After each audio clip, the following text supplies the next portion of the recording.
Okay, okay, okay, okay. Mga kababayan, bisitahin natin sandali ang mga nanalong kandidato noong mga nakaraang eleksyon. Hindi ko kayo papangalanan, baka ma-high blood pa yung mga troll nyo. Pero alam nyo kung sino kayo. At mas lalong alam ng taong bayan. Kayo, yung nangakong ibababa ang presyo ng kuryente. Kumusta na?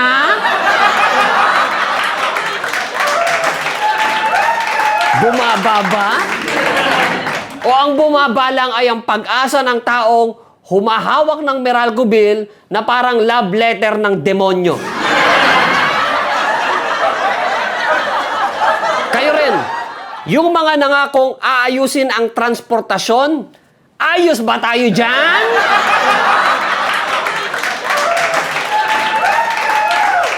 Kasi ang mga commuter mukhang extra pa rin sa apocalypse movie tuwing rush hour.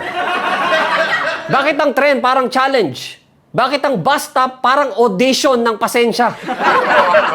At bakit ang traffic natin parang national heritage site pa rin na hindi pwedeng galawin? Kayo rin, yung mga nangakong aayusin ang buwis, sweldo at buhay ng mga ordinaryong Pilipino. Eh bakit hanggang ngayon, ang sweldo parang nahihiyang lumaki?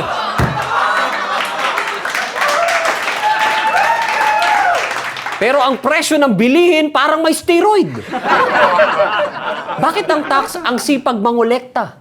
Pero ang serbisyo parang naka-live without pay. At kayo rin, yung mga dating matapang na nagsabing, susugpuin ang droga! Ano na? Anyari? Nasugpo ba? Ngayon, tikman nyo ang galit ko. Kasi ilang taon na lang, tatakbo na naman kayo. Ano na naman ang script? Same promise? Same dramatic music? Ano, same linyahan ba na para sa mahirap? Boss, ang campaign promise nyo parang teleseryeng nire-replay. Alam na namin ang ending, pero pinipilit nyo kaming manood.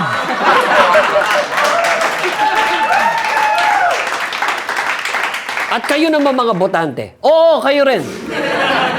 Huwag kayong magtago sa likod ng shared post at sad reacts. Puro kayo reklamo pagkatapos ng eleksyon. Pero nung campaign period, may 500. May konting grocery. May panood ng concert. May libreng pagkain. Lugaw, sandwich, hotdog. Bayad na kayo. Tapos pagkatapos, magtataka kayo kung bakit recycled ang kapalpakan. Eh kasi binenta na ninyo ang kinabukasan ninyo sa presyong mas mababa pa sa isang linggong grocery.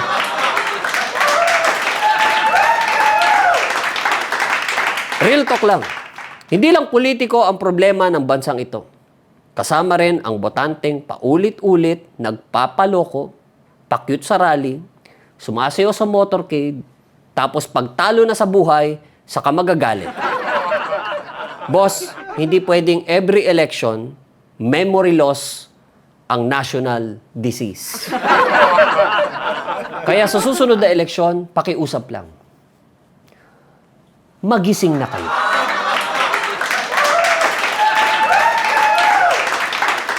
Huwag iboto ang ngiti lang.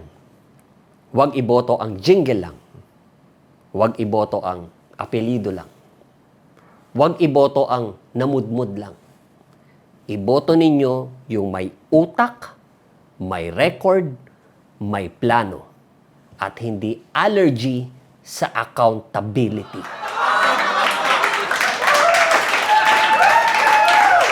And finally, kung hindi ka pagalit, bakit? Anong hinihintay mo? Na pati hangin may tax na? Na pati pangarap may permit na? Na pati kahihiyan ng mga sinungaling, iasa mo pa sa susunod na henerasyon?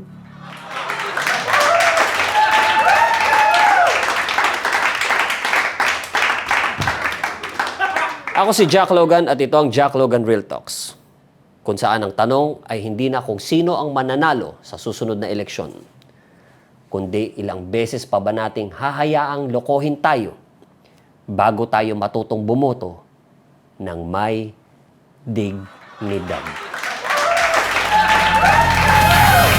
See you guys later.